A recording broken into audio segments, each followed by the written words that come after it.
Hey guys, so on to the next lick. So for this lick, the backing track will have actually changed key. If you remember, it sounds like this.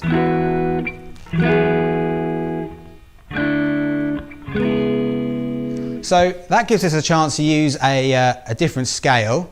So what I've chosen to use here is that Mixolydian pentatonic scale. We're going to play E Mixolydian pentatonic. I'm going to play it up here around the 12th fret. So it's going to sound like this.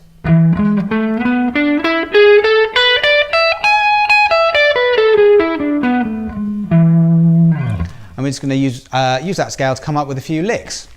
So the first lick is going to sound like this. Again, that sounds like this.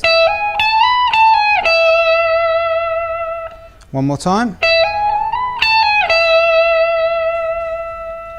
So what I'm trying to do here is I'm trying to get the whammy bar involved as well. But let's first of all look at the notes we're using, and then we'll talk about where we're using the whammy bar to get some dips in. So it's all on the E string, this lick.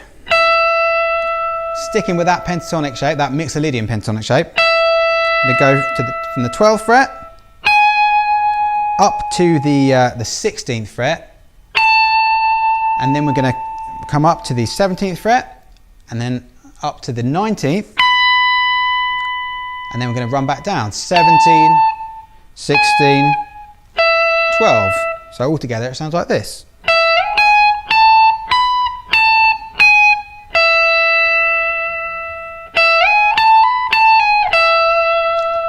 And I think what I want to do here is slide up from the 12th to the 16th with your index finger, and then slide back down. So to bring the whammy bar into it, what I want to do is just do a slight dip as I'm coming up onto this note on the 17th fret. So I'll do it a bit less subtly. So I'll try that again. So you can make it as subtle as you like, but it might sound good to be a bit more exaggerated with it.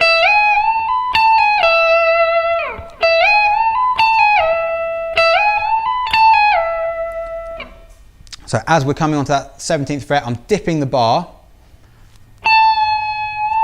and then as I'm playing the note, I'm releasing it, and that gives you that sort of just coming up to the note sound.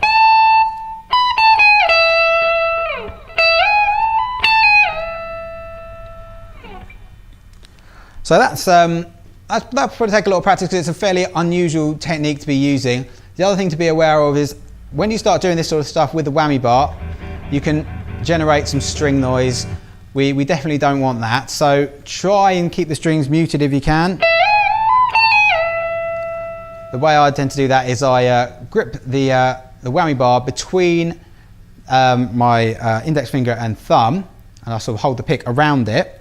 And then I can lay my thumb on the strings to mute them, and then I can use the palm of my hand to dip the whammy bar,